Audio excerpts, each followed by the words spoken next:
자, 오늘은 이제 레위기 14장으로 가도록 하겠습니다.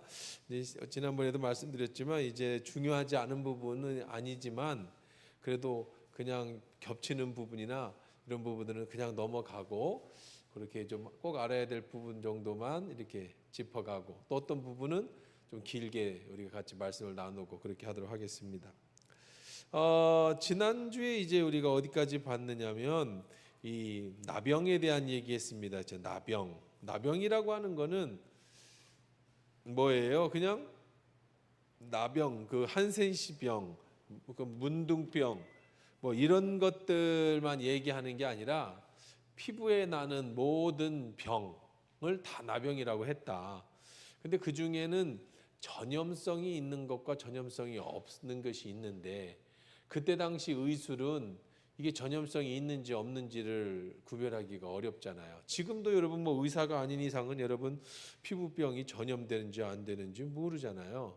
그러니까 일반적으로는 다 피부에 나는 걸 나병이라고 했고, 그래서 여러 가지 상징적인 것들이나 이제 몸에 관찰을 해봐서 이거는 전염되는 병이다라고 하는 것을 누가 구별해요? 제사장이 구별을 해서 제사장이 판단을 합니다. 그래서 나병이 걸리면 어떻게 해야 돼요?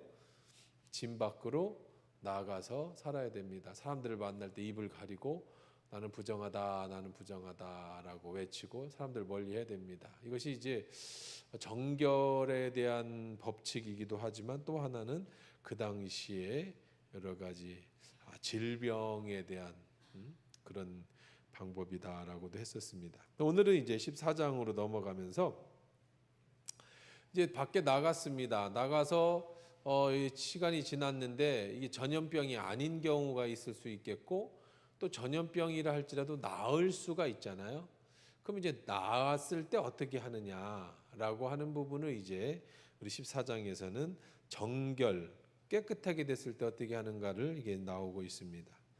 자, 그래서 나병이 나으면 이제 검시도 누가 해요? 제사장이 하잖아요. 그러면 이 병이 나았다는 것도 누가 알려줘야 돼요? 제사장이 알려줘야 됩니다. 그러면 이제 밖에 쫓겨났습니다. 진 밖에서. 그러면 진 밖에는 가족들이 먹을 것을 가져다 주지요. 그리고 멀리 떨어져 있으면 그때 가서 이제 얼마만큼 떨어져 있어야 되냐면 돌을 던져서 맞지 않을 정도로 떨어져 있어야 됩니다. 한 20m, 15m, 20m까지. 그래서 거기서 있으면 이제 음식을 가져다 먹고 그래서 나았어요. 그러면 이제 얘기를 하겠죠. 나 나았어요. 제사장에게 좀 알려주세요. 그럴 거 아닙니까? 그러면 이제 제사장이 그 얘기를 들으면 이제 14장 2절에 보면 나병 환자가 정결케 되는 날의 규례는 이러하니 곧 그 사람을 제사장에게로 데려갈 것이요. 자, 제사장에게 데려갑니다. 1차예요. 1차. 제사장은 진영에 나가 진찰할지니. 자, 제사장은 1차 진료를 어디서 해야 돼요? 진영 바깥에서. 제사장이 나가서 해야 됩니다. 그러겠죠? 외진을 가야 하잖아요. 그러면 제사장이 이제 확인하러 1차 제사장이 진 밖으로 나옵니다. 가면은 환자에게 나병 환부가 봐요. 꼬득꼬득해지고 병이 다 나았단 말이에요. 정상인이 됐어요. 그럼 제사장은 진영에서 나가 진찰하고 환부가 나았으면 제사장은 그 정결함을 받을 자를 위하여 명령하여 살아있는 정결한 새 2마리와 백향목과 홍색 실과 우슬초를 가져오게 하고. 자, 이 백향목이라고 하는 건 제가 많이 했어요. 그렇죠? 우리 성막 만들 때.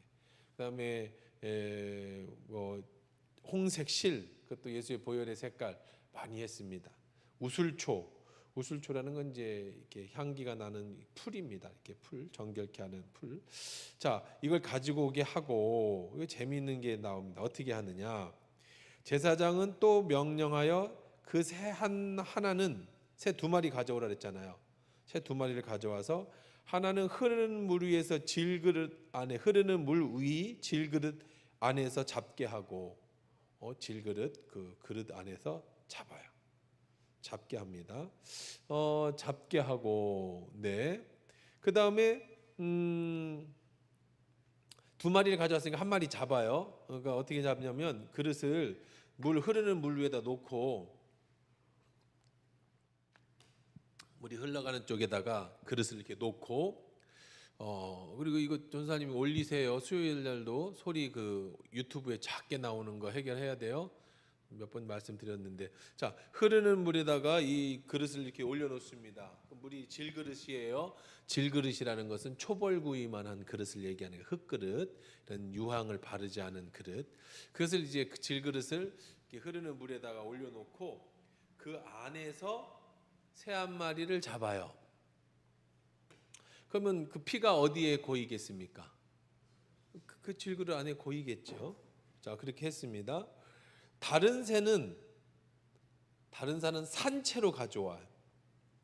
그래가지고 백향목 아까 갖고 왔잖아요. 홍색 실과 우슬초에 함께 가져다가 흐르는 물 위에서 잡은 새의 피를 찍어. 이제 우슬초 풀입니다. 그러니까 쌀이빗자루 같은 거예요. 거기다가 이제 백향목을 묻고 홍색 실을 묻고 그 다음에 그것을 이렇게 척척척척 이제 새 이렇게 목을 따면 피가 나오죠. 그걸 찍습니다. 그래가지고 새를 찍어 나병을 정결하게 받을 자에게 7번 뿌려 정하게 하고 7번 틱틱틱틱 이렇게 찍어서 뿌려요. 그 새 피를 뿌리는 거예요. 자, 7번이라는 숫자 우리 지난번에 제가 한번 광고해드렸습니다. 7이라는 숫자는 뭘 상징할까요? 7. 7은 그 기독교에서는 서양에서 가장 좋아하는 숫자가 7일이에요. 7일. 7은 완전한 수, 완벽한 하나님이 창조하신 7일. 완벽이라는 거예요. 완벽한. 그래서 7일 완벽한 7번을 뿌리고요. 그 다음에 정하고 그 살아있는 새는 어떻게? 살아있는 새는 어떻게 해요? 들에 놓아줘. 2마리 잡아왔잖아요. 한 마리는 어떻게 하고? 피를 내서 뿌리고 한 마리는 살아있는 새는 들에 놓아줘라.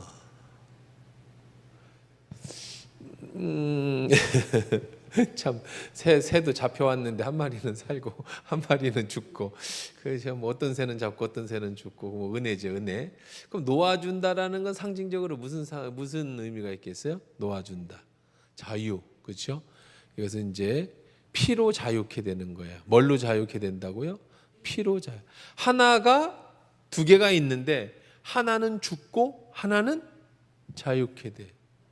그럼 여러분들 뭐 여기서 지금은 저 부정한 환자가 그 나병 환자가 정결케 되는 예식이잖아요. 자, 새 한 마리를 죽여서 그 피를 뿌리고 한 마리 새는 자유로워진다. 그러면 어렴풋이 여러분 모든 구약은 상징은 다 예수 그리스도라고 그랬잖아요. 그럼 예수 그리스도가 어떻게 함으로? 죽음으로 누가 자유를 얻어? 내가 자유를 얻죠. 나병 환자가 자유함을 얻는 거예요. 그 피를 7번 뿌림으로 인해서. 그렇습니다. 참 여러분 읽으시면서 뭐 처음 들어보는 거죠. 와, 새를 놔주는구나. 근데 앞으로 이거 어떤 뭐 질병의 치유나 회복은요 대부분 또 이런 살리는 일들이 많이 일어납니다. 자, 그렇게 이제 7번 밀고 그 다음에 어떻게 하냐면 정결함을 받은 자는 그의 옷을 빨며 모든 털을 밀고 물로 몸을 씻을 것이요 그러면 정하리니 그 후에 진영에 들어올 것이나 장막 밖에 2일을 머물 것이요 며칠 후에 장막 안으로 들어올 수 있어요? 땡 8일이죠. 8일. 왜? 7일간 머물고 8일째 되는 날. 그리 성경 퀴즈 낼 때 사마리아 여인이 남편은 몇 명입니까? 사마리아 여인의 전 남편의 숫자는 몇 명이에요? 5 아니에요. 그래서 다 틀리는 거예요. 네가 전에 남편이 몇 명이 있었으나 5명이 있었으나 지금 있는 남편도 내 남편이 아니니. 그러니까 총 몇 명이야? 6명이지. 사마리아 여인의 남편 수는 6명이에요. 이것 때문에 많이 틀려. 우리 신학교 다닐 때도 이런 퀴즈, 성경 퀴즈 내가지고 성경 퀴즈 틀리고 그랬어요. 그 다음에 많이 틀리는 게 황금과 유향과 뭐예요? 모략이죠. 근데 황금, 그 다음에 황이에요? 황 많이 틀려. 유황은 뭐 어디서 나와요? 유황은요, 화산 폭발할 때 나오는 거예요. 유황이에요. 그게 인이에요. 인. 성냥 킬 때 치키는 인. 그걸 왜 갖고 와? 그 독약을. 유황이 아니야. 유향. 근데 거기다가 동방 박사가 가져온 세 가지를 써라. 황금, 유황, 뭐야? 유황 가져오면 큰일 나지. 유황은 독이야, 독. 그죠? 이게. 자, 어쨌든 그 많이 틀리는 거예요. 자, 일곱 그 나병 환자가 정결케 되는 날, 진 안에 들어오는 날은 몇 번째 날입니까? 8일이지, 8일. 자, 왜 8일째 들어오느냐? 8일은요, 성경에서 8은 뭘 상징하냐면 새로운 시작을 상징하는 겁니다. 새로운 시작. 왜 새로운 시작일까요? 이걸 맞추는 사람은 정말 성경적인 그 여러분들의 그 저기가 굉장히 뛰어나신 분이야. 상식이. 왜? 8일이라는 8이라고 하는 숫자가 왜 새로운 시작일까? 7일 쉬고 8일 새롭게 시작하는 날이니까 뭐 그것도 뭐 일리가 있지만 더 정확한 거. 왜 8이 새로운 시작을 알리는 거예요? 자, 이 나병 환자는 왜 7일째 안 들어오고 8일째 들어올까? 아까는 7번 뿌렸잖아요. 7은 뭐라고 그랬어요? 완벽한 숫자랬잖아요. 왜 8일이야? 예수님하고 연결시켜봐요. 힌트.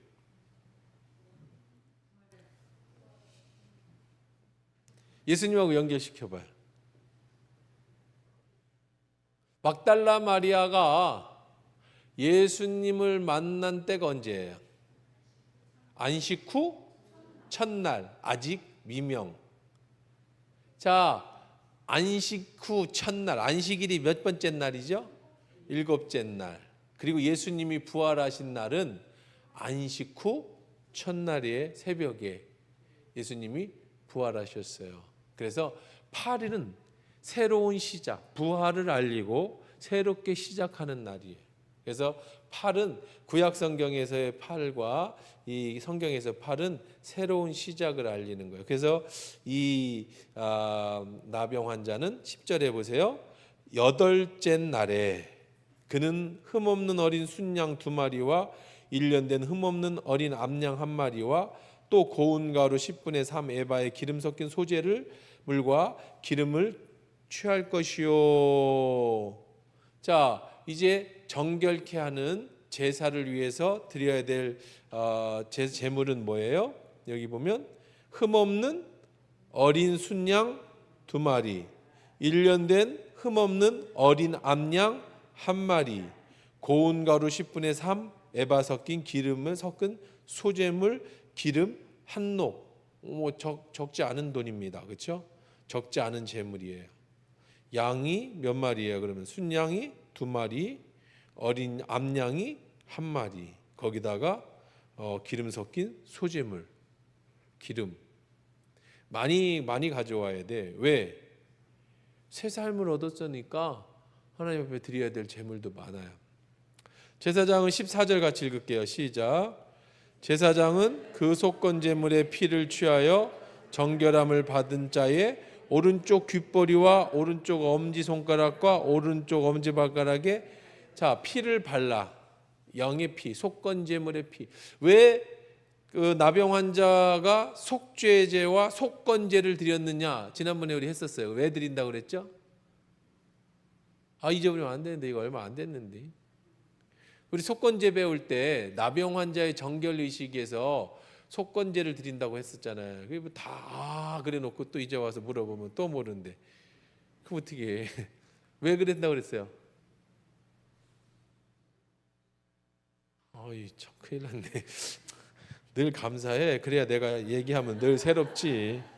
다 알아들으면 새롭지가 않을 거 아니에요. 그죠? 30년 제가 이 교회에서 설교하는데 여러분이 그냥 그거 저 3년 전에 한 얘기예요. 뭐 그게 2015년 7월 설교인데요. 막 그러면은 막 힘들 거 아니야. 여러분 다 그냥 세팅이 하얗게 되니까 늘 들어도 새로워지니까 은혜죠, 은혜. 속건지에 왜 나병 환자가 나가 있는 동안에 뭐 하지 못해 하나님께 예배드리지 못해. 그걸 한 번에 드리기 위해서 하나님의 속건제는 무슨 죄라고 그래서 뭐에 대한 하나님을 향해 지은 죄에 대한 것이 속건제. 성물의 기물을 파괴했다든지 하나님의 법령을 어겼다든지 이럴 때는 속건제를 드렸어요. 근데 나병 환자는 나가 있는 동안에 짐 밖에 있는 동안에 뭘 못 드렸어요? 예배를 못 드렸어요. 그래서 하나님 앞에 드려지는 속건제를 드려야 돼. 자, 그런데 너무 많아, 그렇죠? 어린 순양 2마리, 1년 된 흠없는 어린 암양 1마리. 근데 이제 부자들은 아무 상관이 없는데 뭐 정보 중상층도 괜찮겠는데 아주 가난한 사람은 이게 없으면 그냥 짐 밖에서 살아야 되나? 그런 문제가 생기잖아요. 그거 어떻게 해야 되죠? 자, 한번 더 읽어보십시다. 21절부터 22절입니다. 같이 시작. 그의 힘이 미치지 못하면 그는 흔들어 자기를 속죄할 속건제를 위하여 어린 순양 1마리와 소제를 위하여 고운 가루 10분의 1 에바에 기름 섞인 것과 기름 한 녹을 취하고 그의 힘이 미치는 대로 산비둘기 2이나 집비둘기 새끼 2를 가져다가 하나는 속죄제물로 하나는 번제물로 삼아라. 자, 아까 일반적인 사람에게는요 어떻게 제물이 가져와야 되냐면 10절이죠. 흠없는 어린 순양 2마리와 흠없는 어린 암양 1마리와 고운 가루 10분의 3에바 기름 섞인 소제물인데 만일 가난해서 그 힘이 미치지 못하면 그러면은 여러분 중요한 건요 힘이 미치는 대로 산비둘기 2과 집비둘기 새끼 2를 가져와서 속죄물과 번제로 삼는데 속죄는 속죄하는 제물이고 번제는 하나님 앞에 감사하는 제물. 지금식으로 말하면은 감사 제사예요. 감사 예물입니다. 그런데요, 그래야 되겠죠. 가난한다고 뭐 짐 밖에 있으면 안 돼. 그런데 뭐는 아무리 가난해도 뭐는 바쳐야 되냐? 21절입니다. 읽어볼까요? 시작. 만일 그가 가난하여 그의 힘이 미치지 못하면 그는 흔들어 자기를 속죄할 속건제를 위하여 어린 순양 1마리와 소제를 위하여 고운 가루 10분의 1 에바. 아까 10분의 3 에바였는데 10분의 1로 줄여줬어요. 그거는. 그런데 소제는 줄여줬는데 뭐는 안 바뀌죠? 어린 순양 1마리는 바뀌지 않았어요. 왜 그럴까? 이것도 한번 맞춰보세요. 가난한 사람이면 뭐 새 2마리씩 잡아오면 괜찮겠는데 새 2마리씩 속죄제와 번제를 위해서 2마리씩을 잡아오고 그 다음에 소제는 3분의 1에서 10분의 1로 줄여줬어요. 자, 그런데 왜 속건제는 양으로다가 대체하지만 순양으로 대체를 해요. 암양이 비싸고 순양이 싸지만 근데 양은 대체를 해주지만 왜 반드시 양은 왜 잡아와야 될까? 정결하는 건 피밖에는 없어요. 예수의 피밖에 없어요. 그 예수는 어린 양을 상징한 자예요. 새는 안 돼. 속죄제와 번제로서는 드릴 수 있을지 모르지만 하나님 앞에 드리는 양 제사는 뭘 반드시 드려야 된다? 피의 제사를 드려야 돼요. 그래서 이거는 아무리 가난해도 합의 봐줄 수 있는 부분이 아니다. 네, 그렇습니다. 이걸 더 하면은 좋지만 뭐 시간이 너무 없으니까 빨리 가야 되니까요. 자, 그다음에 이제 33절부터는 집에 생기는 곰팡이입니다. 집에 생기는 곰팡이. 지금까지는 사람 몸에 나는 이런 나병에 대한 얘기했다면 집 안에 퍼지는 곰팡이균. 그래서 이거는 전염성이 있는 곰팡이균을 얘기하는 거예요. 전염병을 얘기하는 거예요. 전염병. 그 당시에는 뭐 이렇게 어떤 건물이나 이런 걸 통해서 전염성이 있는 것이 많이 돌았는가 봐요. 자, 그러면 33절, 35절 요 한번 읽어봅시다. 시작. 여호와께서 모세와 아론에게 말씀하여 이르시되 내가 네게 기업으로 주는 가나안 땅에 너희가 이를 때에 너희 기업의 땅에서 어떤 집에서 나병 색점이 발생하거든 그 집 주인은 제사장에게 가서 말하여 알리기를 무슨 색점이 집에 생겼다 할 것이요 제사장 그 색점을 살펴보러 가기 전에 그 집안에 있는 모든 것이 부정을 면하게 하기 위하여 그 집을 비우도록 명령한 후 들어가서 그 집을 볼지니라. 똑같아. 집안에 곰팡이가 생기면 거기는 이제 건조한 땅이기 때문에 사막 기후고 이러기 때문에 곰팡이가 잘 안 생깁니다. 여름에 건조한 데는 곰팡이 잘 안 생기잖아요. 겨울에 습할 때 그럴 때 곰팡이들이 많이 생기잖아요. 그런데 이상한 색깔의 막 이런 균이 집에 번졌다. 똑같습니다. 제사장에게 보여줘야 된다. 그런데 절대로 하지 말아야 될 게 있습니다. 뭘까요? 먼저 지우면 안 돼. 집값 떨어진다고. 집주인이 이런 거 생기면 앞으로 복잡해집니다. 7일간 폐쇄시켜야 돼요. 그리고 심지어는 심하게 될 때는요. 이 44절 읽어볼까요? 시작. 제사장이 또 가서 살펴볼 것이요 그 색점이 만일 집에 퍼졌으면 악성 나병인즉 이를 부정하니 그는 그 집을 헐고 돌과 그 제목과 그 집의 모든 흙을 성박 부정한 곳에 내어 다 성박 부정한 곳까지 내어 버려야 돼요. 집을 헐어버려야 돼요. 그러면 집주인은 굉장히 큰 타격을 입겠죠. 당장 그것만 봐도 38절에 이래 동안 폐쇄하라 그랬잖아요. 7일 동안은 폐쇄시켜야 된다고요. 그렇다고 해서 물로 지워버리면 안 됩니다. 이거는 마찬가지죠. 똑같이 하나님 앞에서의 정결과 또 하나는 위생의 문제예요. 괜히 그 집에서부터 전염병이 생기면, 그러니까 이스라엘 그 당시를 생각하셔야 돼요. 지금하고는요 좀 다른데, 이스라엘 시대, 이스라엘 사람들이 유대신들이 살던 그 시대를 여러분 잘 보셔야 됩니다. 무슨 얘기냐면 그때 제일 무서운 건 전염병이에요. 그래서 여러분 전쟁이 나죠. 전쟁이 나서 내가 이 마을을 어떤 이제 다 차지했어요. 그런데요 대부분은 거기 안 삽니다. 왜 안 살까요? 집을 뺏었는데 다 끌고 노예들을 끌고 자기 마을로 돌아가요. 그 집을 안, 그러니까 여러분 이 지도에 보면 블레셋이라는 나라가 있는데 조그만해요. 근데 얘네들은요 늘 조그만해. 근데 아주 강력해요. 출애굽부터 시작해가지고 다윗 시대부터 그 이후까지 이 블레셋은요 힘이 굉장히 막강한 나라입니다. 근데 지도에 보면 조그맣게 안 생겼어요. 왜 땅을 안 넓히느냐? 여러분 그리고 전쟁이 나잖아요. 전쟁이 나면 내가 어떤 마을을 이겼으면 그 마을에 가서 안 뺏어서 그 집에서 안 살아요. 어떻게 하느냐? 거기 있는 소나 뭐 양이나 짐승 그리고 이 아녀자들 그다음에 남자들은 뭐 노예로 끌고 가든지 죽이든지 하고요. 전쟁에서 지면 그냥 끝나는 거예요. 그러면 여자들은과 아기는 노예로 끌고 가고 남자들은 대부분 죽입니다.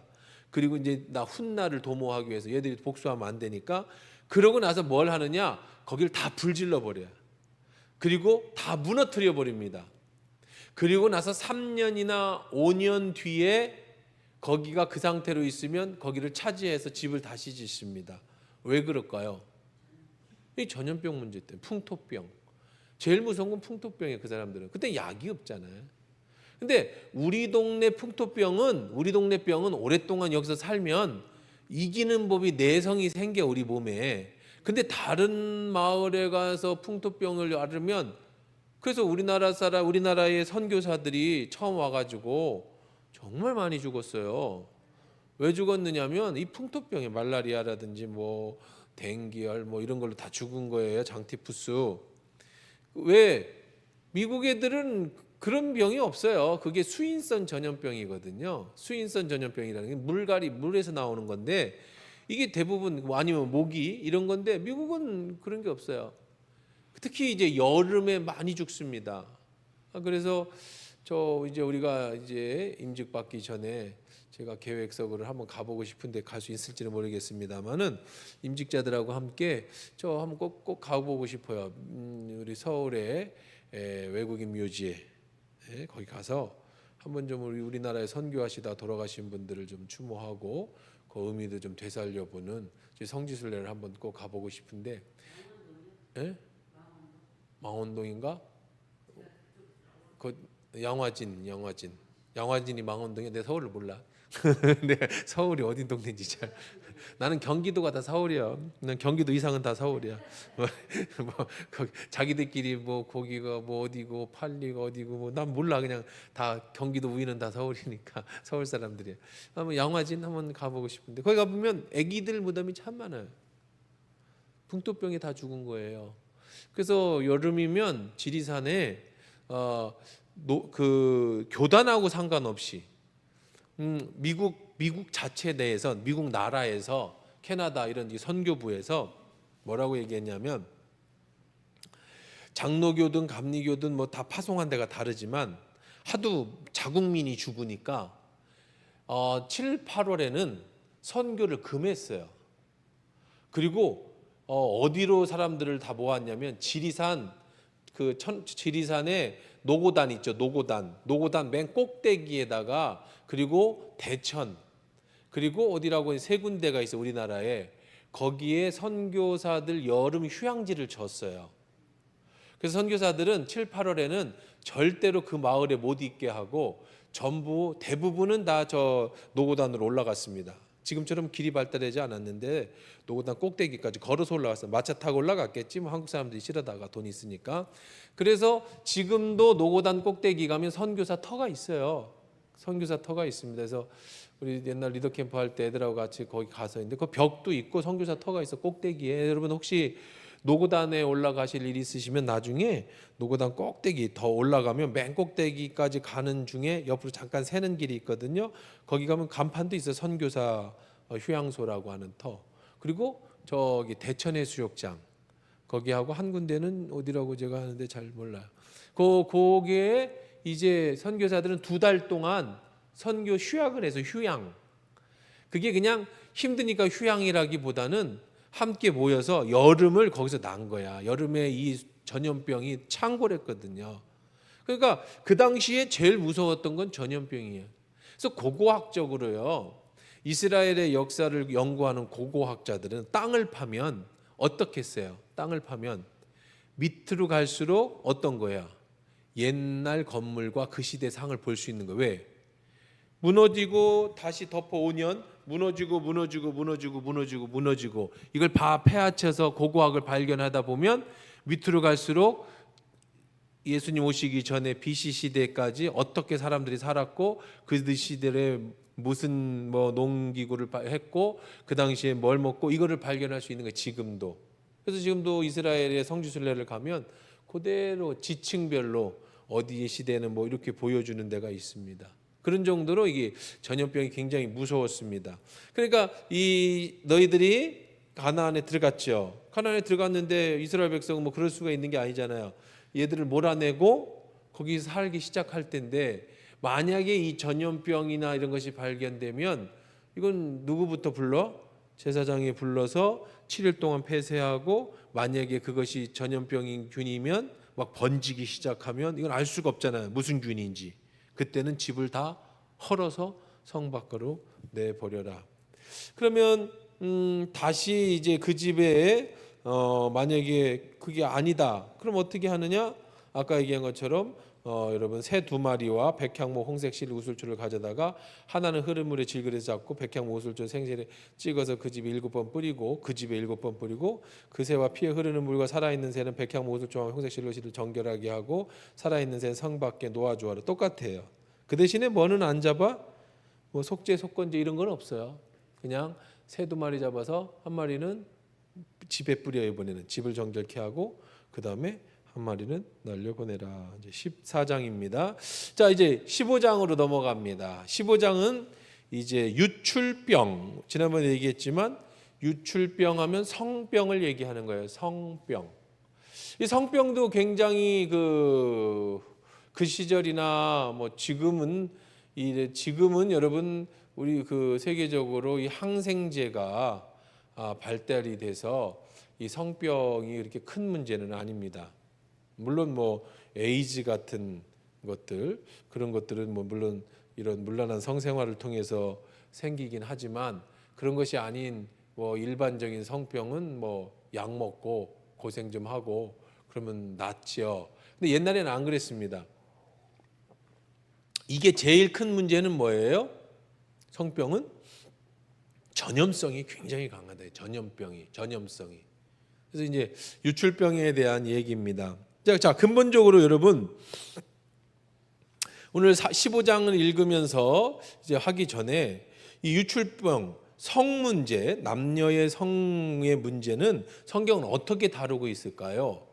자, 성의 문제를 성경은 어떻게 다루고 있느냐면요, 굉장히 거룩한 걸로 다루고 있어요. 거룩한 것. 그래서 남녀가 결혼을 해서 성생활을 하는 거는 굉장히 거룩하고 또 하나님이 보시기에 기쁜 거예요. 근데 우리는요, 여러분 이미지가 뭘 벌써 조금 부정한 생각으로 자꾸 가죠. 왜 그래요? 죄가 들어와서 그래. 죄가 들어왔어요. 원래는 하나님이 창조하실 때는 아름다운 거예요. 왜 그래요? 왜 그게 아름다워요? 그래야 생육하고 번성할 수 있는 거 아니에요. 그리고 이거는 하나님이 주신 축복인 거야. 부부가 하나가 되는 비밀인 거예요. 비밀. 근데 이게 이 죄가 들어오면서부터 부부가 아닌 다른 외도를 하는 문제, 음란한 문제, 이런 것들 때문에 웬이 성 그러면 터붓이 되고 문제가 되는 겁니다.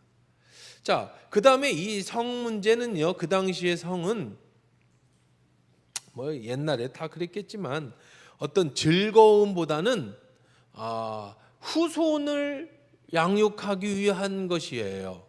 자녀를 양육하기 위해, 생육하고 번성하기 위해서. 그리고 일부 다처제를 하나님이 허용을 하셨어요. 초창기에는. 이제 후에는 안 됐지만 초창기는 왜 일부 다처제를 허용했을까? 아브라함도 뭐 후쳐두는데 하나님 뭐라 안 하시잖아요. 이거를 뭐 하나님 뜻이 아닌데 두어서 그런 거지. 다윗도 뭐 남의 부인을 뺏어서 그런 거지 뭐 부인 많이 둔 걸 갖고 하나님 뭐라고 하지는 않으세요. 지금은 안 되죠. 몰몬교 같은 경우는 또 뭐 그걸 허용하는데 그건 안 됩니다. 그러면 왜 그때는 가능했을까요? 네, 사람이 없잖아요. 아담과 하와부터 시작해서 생육하고 번성해야 되는데 남녀 한 명씩 결혼해 갖고 어느 천년에 애를 낳아. 그잖아요. 막 낳아야지. 그리고 애기 일찍부터 낳아야 되잖아요. 13살, 14살이면은 이제 막 아기를 낳기 시작해서 다산. 이걸 뭐라고 봤어요? 축복이라고 봤어요. 애를 못 낳는 걸 뭐라고 봤어요? 저주라고 봤어요. 그러니까 그 정도로 이거는 굉장히 하나님이 주시는 축복이에요. 자, 그렇다면 여러분 이제 그거를 연두해 두고 오늘 15장을 들어가셔야 이해가 됩니다. 한번 들어가 볼게요. 여호와께서 모세와 아론에게 말씀하여 이르시되 이스라엘 자손에게 말하여 이르라 누구든지 그의 몸에 유출병이 있으면 그 유출병으로 말미암아 부정한 자라. 성병을 얘기하는 거예요. 근데 특히 이런 그 남자의 몸에서 나오는 정액이 시도 때도 없이 나오는 거예요. 막 그냥 그런 성병, 그러니까 막 병이 옮아서 혹은 여러 가지 이유 때문에 이런 걸 유출병이라고 얘기하는 겁니다. 여자의 몸에서 계속 나오는 거는 뭐라고 그랬어요? 혈류증, 혈류병이라고 얘기한 거예요. 남자의 몸에서 계속 나오는 걸 뭐라고 했다고요? 유출병이라고 얘기를 한 겁니다. 그의 유출병으로 말미암아 부정함이 이러하니, 자, 곧 그의 몸에서 흘러나오든지 그의 몸에서 흘러나오는 것이 막혔든지 안 나와도 문제고 잘못해서 나와도 문제예요. 부정한즉 유출병이 있는 4절에는 어떻게 돼요? 유출병이 있는 자가 눕는 침상은 다 부정하고 그가 앉았던 자리도 다 부정. 그러니까 성병이 있어. 하여간 고름이 나오고 하여간 뭐 이렇게 문제가 생겼어. 성병이 문제가 생겼을 거 아니에요. 뭐가 됐든 간에 그게 누구의 오염이 됐든 자기 질병이 됐든 간에 오염이 되면 이때부터는 그 사람은 절대 접근 금지가 돼. 이거는 공중위생의 문제예요. 왜? 급격하게 퍼지잖아. 에이즈 같은 경우는 여러분 태어날 때 그 에이즈 항체를 가지고 에이즈 그 균을 가지고 나오는 아기들도 있잖아요. 얼마나 이게 불쌍한 일입니까? 유전으로도 생긴다니까요. 그게 꼭 어떤 성행위에서만 생기는 게 아니라 피를 잘못 수혈받아도요. 그게 생기고요. 또 그게 유전으로 아기한테도 에이즈가 생겨요. 근데 여러분 또 지금은 옛날에는 뭐 에이즈를 굉장히 무서워했는데 그 에이즈는 지금은 이제 나라에서 국가에서 관리를 하죠. 그래서 고혈압이나 당뇨처럼 이게 관리하는 병으로 지금은 생각을 합니다. 뭐 바로 죽지는 않고 물론 이제 그런 분들이 면역 결핍이니까 어떤 잘못된 면역이 없으니까 쉽게 남들보다는 병에 잘 걸리고 죽을 수 있는 확률이 높지만 그렇다고 에이즈 걸렸다고 바로 죽는 건 아니에요. 그런데 이제 여러분 뭐 있죠? 성병 이름이 뭐 있지? 그 일반적으로는 매독 이런 거죠. 매독. 뭐 저도 뭐 그런 거는 연구를 안 해봐서 모르지만 이런 거는 임질, 매독 뭐 이런 것들은 성행위로 인해서 쉽게 걸려. 쉽게. 잘못하면 그냥 막 퍼진단 말이야. 막 퍼져. 그러니까 이런 병에 걸린 사람은 무조건 다 지금부터 뭐 해야 그런 문제가 생기면 이건 다 부정한 거야. 이런 사람들은 다 부정한 거예요. 침상도 부정하고 눕는 것도 만지면 안 돼. 그 사람이 덮었던 이불도 만지면 안 되고 그 사람이 입었던 옷도 그 집도 아이간 폴리스테를 둘러야 돼. 이 사람한테는 날 때까지는 접근 금지입니다. 접근 금지. 자, 그 침상에 접촉한 자는 만약에 만졌으면 옷을 빨고 물로 몸을 씻고 저녁까지 부정해. 뭐 그렇습니다. 자, 그다음에 8절 한번 읽어봅시다. 시작. 유출병이 있는 자가 정한 자에게 침을 뱉으면 정한 자는 그 옷을 빨면 물로 몸을 씻을 것이요 저녁까지. 침을 꼭 퇴하고 뭐 뱉는다기보다는 타해. 그러니까 참 성경은 침으로 감염된다라는 걸 어떻게 알았을까, 그죠? 요즘에 우리 코로나 다 뭘로 감염됐다는 거예요. 나중에 알았잖아요. 그래서 뭐 마스크 쓰게 하고. 그 옛날에 그 많은 전염병이 침으로 감염이 됐어요. 근데 성경은 이미 알고 있어요. 그래서 침 조심해라. 그 다음에 만지지 마라. 그럼 하나님은 참 그런 공중위생은 미리 알고 가르쳐 주시는 것 같아요. 참 성경은 다 나와 모든 게. 자, 10절에 그의 몸 아래 닿았던 것에 접촉한 자는 다 저녁까지 부정하라. 저녁까지 부정하라. 자, 유출병이 있는 자가 물로 그의 손을 씻지 아니하고 아무든지 만지면 그 옷을 빨고 물로 몸을 씻을 것 저녁까지. 그러니까 뭐든지 이 사람 자신도 뭘 만지려면 꼭 뭐부터 해라? 손부터. 야, 손을 통해서 전염된다는 걸 어떻게 알았을까 성경에. 신기하죠. 침, 손.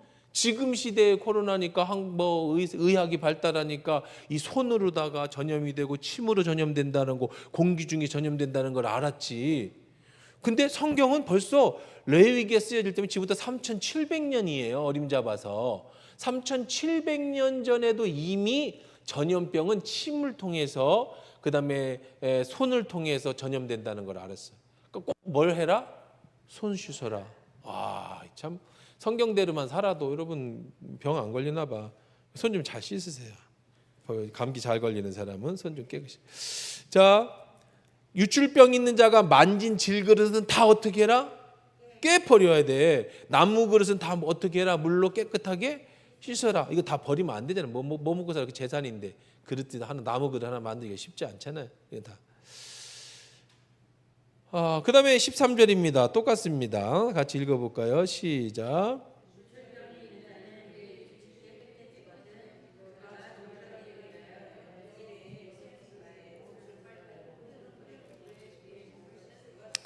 여덟 번째 날 산비둘기 두비둘기 똑같아. 이제 돌아오고 나았잖아, 그렇죠?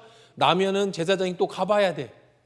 그래서 다 검사해야 돼. 나왔나 다 검사하고 의사 역할을 하는 거예요. 그리고 또 확실해졌으면 똑같이 집비둘기 잡아서 잡아가지고 이렇게. 자, 뭐 그렇다고 뭐 양 잡고 그러진 않아. 왜 안 잡아도 돼요? 속건제는 왜 필요 없죠? 요건 일주일 안에 일어나는 일이에요. 오래가 안 가. 나병은요, 문둥병은 뭐 몇 년씩도 되고 문둥병 걸려 죽기도 하잖아요. 자, 그다음에 16, 17, 18절 정결법입니다. 같이 읽어볼게요. 시작. 설정한 자는 전신을 물로 씻을 것이며 저녁까지 부정하리라. 정수가 묻은 모든 옷과 가죽은 물에 빨 것이며 저녁까지 부정. 남녀가 동침하여 설정하였던 둘 다 물로 몸을 씻을 것이요 저녁까지. 성관계를 한 후에는 반드시 씻어야 됩니다. 미개한 시절이었어도 3,500년 전이어도 거기 물이 없었던 시절이잖아요. 광야. 그래도 성관계 후에는 반드시 씻어라. 별걸 다 가르쳐줘. 그죠? 성경에는 별걸 다 나와. 왜? 왜 씻어? 그 성관계를 통해서 전염병이 생기거나 몸에 이런 그런 병이 올 수 있잖아요. 그러니까 위생을 꼭 챙겨야 된다는 거야. 이게 꼭 하나님 앞에 정결하는 것도 정결이지만 같이 얘기했죠. 공중 위생의 문제라고. 그래서 뭐 못 먹던 시절이 그냥 대충 씻고 자고 그게 안 된다는 거예요. 만약에 그런 관계를 맺었으면 반드시 깨끗하게 씻어야 된다. 그런 얘기를 하고 있습니다. 자, 그다음에 시간이 조금 지났지만 바로 끝낼게요. 16장 가서 이제 속죄일이 굉장히 중요한 구장이거든요. 거기까지 하려니까 그다음에 여인의 유출입니다. 유출은 두 종류의 유출이 있어요. 일반적 유출과 부정 유출이 있습니다. 부정 출혈이 있어요. 일반 유출은 뭐예요? 생리. 부정 유출은 뭐예요? 이거는 부정 출혈. 생리 기간이 아닌데 계속 유출을 하는 병입니다. 자, 그럼 생리 기간은 어떻게 해야 되느냐? 자, 19절입니다. 어떤 여인이 유출을 하되 그의 몸에 그의 유출이 피이면, 자, 그럼 생리가 시작됐어요. 그러면 며칠 동안 불결해요? 7일 동안 불결하니 그를 만지는 자는 저녁까지 부정. 그래서 여성들의 생리 기간은 철저하게 보장해 줘요. 참 성경은요, 와, 기가 막힌 거예요. 여자 생리통 하잖아요. 생리통. 성경은 여자는 7일 동안 생리하는 동안에는요 집에만 있어. 일도 안 해. 야, 이런 참 이런 복지, 이런 복지. 여자가 생리하는 기간에는 부정하니까 너는 만지지도 말고 누구랑 접촉도 하지 말고 그냥 집에 있어. 쉬어. 참 하나님 대단하신 것 같아. 어떻게 그런 것도 다 아시고. 그가 불결할 동안에는 그가 누웠던 자리로 다 부정하여 그 앉았던 자리에 다 부정한즉 침상을 만지지도 말고. 똑같은 얘기입니다. 아까 유출병제처럼. 누구든지 24절 이 여인과 동침하여 그의 불결함이 전염되면 이래 동안 부정할 것이라. 그가 눕는 침상은 다 부정. 만약에 생리하는 여성과 동침하면 남자도 7일간 똑같이 그러고 있어야 돼. 돈도 못 벌고 그러니까 하지 마라. 왜? 위생이에요. 위생.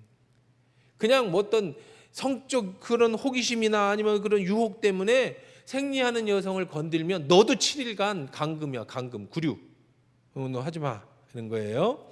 자, 그다음에 이제 25절입니다. 자, 이건 부정출혈입니다. 만약에 부정출혈은 어떻게 하냐? 25절부터 읽어볼게요. 만일 여인의 피의 유출이 그의 불결기가 아닌데도 여러 날이 간다든지 그 유출이 그의 불결기를 지나도 계속되면 그 부정은 유출하는 모든 날 동안 그 불결한 때와 같이 부정하다. 그 사람도 이제 움직이지 말고 집에 있어야 돼. 사람 만지지 말고. 그래서 그 혈류증 앓린 여인이 예수님 옷자락을 만진 건 목숨 내놓고 나온 거예요. 집 밖에. 이거 걸리면 죽어요. 돌에 맞아 죽습니다. 자, 그의 유출이 있는 날 동안에 그가 눕는 침상은 다 부정해. 똑같은 얘기를 했습니다. 그 다음에 이제 만약에 그게 났어요. 몸이. 그럼 똑같아. 새 2마리 잡아다가 1마리 날려보내고 1마리 피뜨서 뿌려서 속죄를 하고 속죄해라. 그래 이제 31절 같이 결론입니다. 읽어볼까요? 시작. 너희는 이와 같이 이스라엘 족속이 자손이 그들의 부정에서 떠나게 하여 그들 가운데 있는 내 성막을 그들이 더럽히고 그들이 부정한 중에서 죽지 않도록 할지니라. 자, 그래서 하나님 뜻은 뭐냐면 부정에서 떠나라. 부정이라는 것은 정하지 않다는 뜻이에요.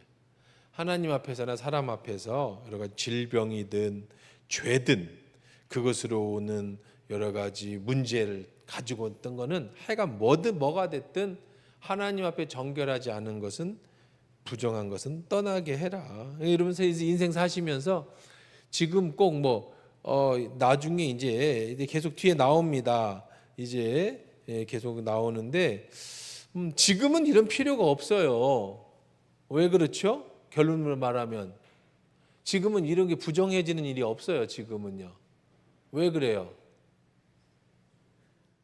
예수 그리스도가 우리의 모든 부정을 다 가지고 십자가에서 죽어주셨으니까 지금은 이런 것이 적용되는 것은 아닙니다. 그런데 꼭 알아야 될 것은, 그런데 왜 결론이죠?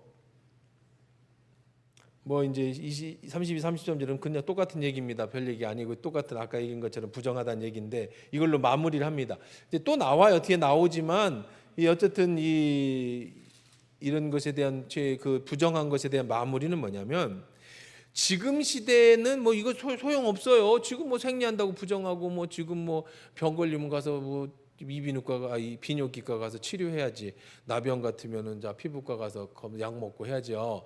그러니까 그런데 왜 이런 걸 배웁니까? 지금 시대에는 맞지도 않는 얘기를 옛날 3,500년 전에.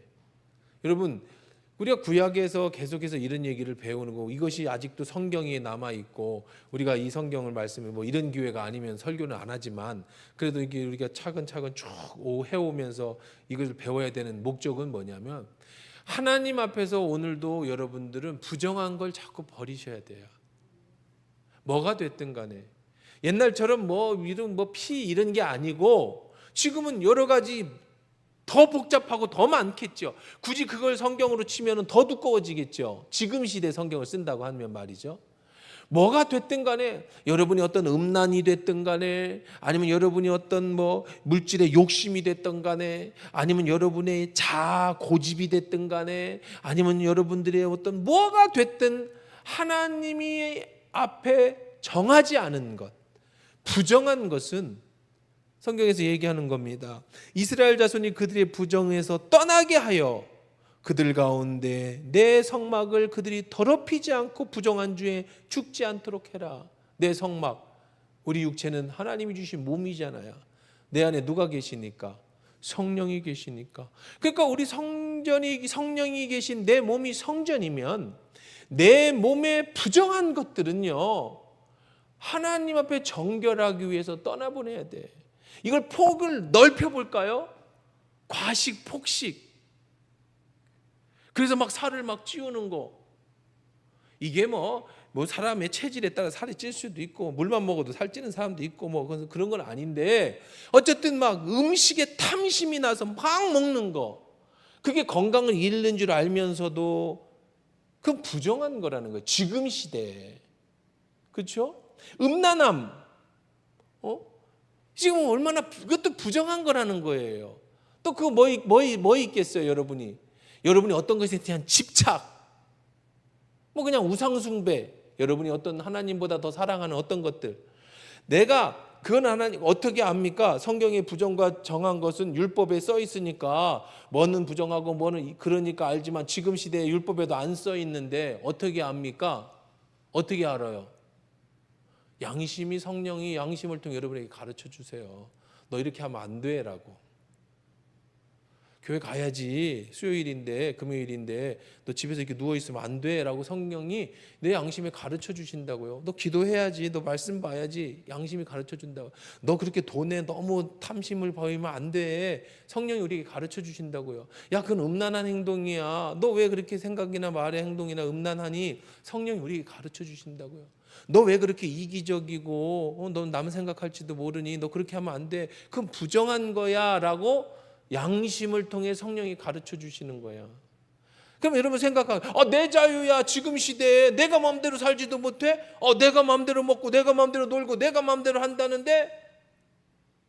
그건 부정한 거죠. 왜 내 마음대로 하면 안 되죠? 내 안에 성령이 계시니 난 성전이니까. 이스라엘 백성이 니들 마음대로 살지 말라는 거 아니에요. 부정하다는 건 니들 멋대로 살지 말라는 거 아니에요. 정한 건 뭐예요? 성령이 원하시는 대로 살으라는 거죠. 하나님이 원하시는 대로 살으라는 거잖아요.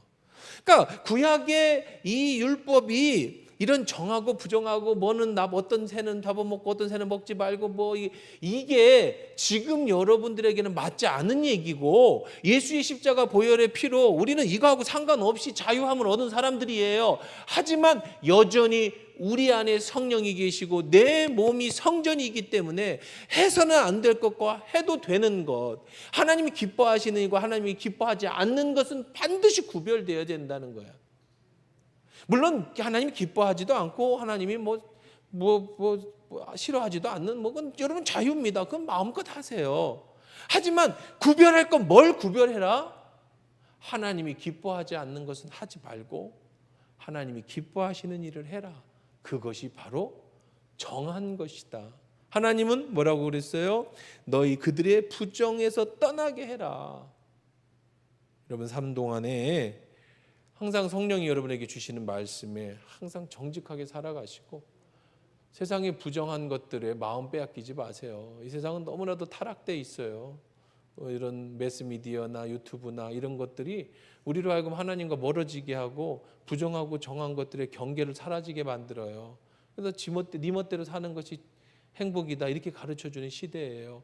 그러나 우리는 하나님 말씀이 기준이고 내 안에 계신 성령이 기준인 거지 세상의 가치관이 기준이 아니라는 것 꼭 명심하고 주님 오신 날까지 정결하게 살아가는 그리스도의 백성들 되시기를 주의 이름으로 축원합니다.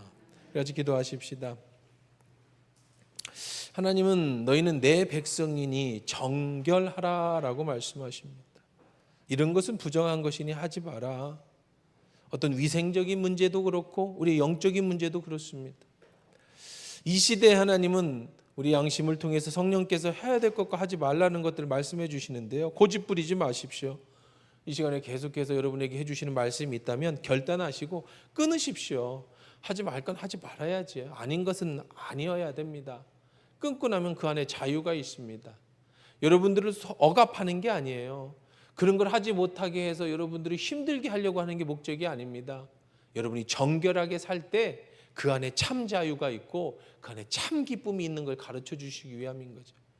오늘도 같이 기도할 때 주님 계속해서 여러분 양심을 통해 성령이 하시는 말씀이 있다면 주님 결단할 수 있는 용기를 달라고 또 결단할 수 있도록 해달라고 그리고 결단하는 그런 삶 되기를 바라면서 함께 기도하시겠습니다.